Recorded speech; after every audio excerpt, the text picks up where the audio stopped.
How's it going today, YouTube, and welcome back to Shaner's Mechanic Life. This video is for my Ford friends out there with a Sync 3 entertainment system. Have you ever had a problem where your backup camera doesn't work, or your display just goes black, or you have any other glitches or things just don't seem to be working with it? Well, I'm going to show you how to do a reset that'll save all your information, and it's quite easy to do. Here we go. The good thing about trying this first is, like I said earlier in the video, by doing this, it's a soft reset, so you don't lose any of your presets. Your phones are still synced. Your Bluetooth, everything's all hooked up, and you don't lose any of your information. Now, if the problems you're chasing still persist, then you're going to have to take different measures, like doing a hard reset or taking it to the dealer.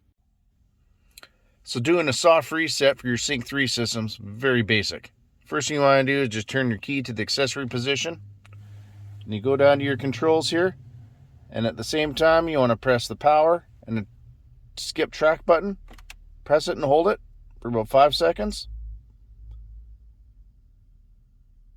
And you'll see your display go off. Keep pressing it until you see the display come on.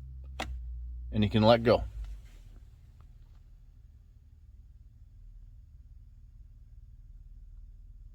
And just give it a few seconds. It should start up, reboot, and hopefully, if all goes well, your backup camera is going to work, your display comes on, and whatever glitches you've been fighting are now gone. Well, I hope you found this video helpful and informative, and I hope the information in it saved you a trip from the dealer, saved you a bunch of money, and just the headache of having to load everything up again. Let me know what you think in the comments section. If you like this video, hit that like button. If you want to see more like it, hit the subscribe button and notification bell. That way you get notified when I get new videos coming out. Well, that's it for tonight, everybody. Have a good night, and thanks for watching.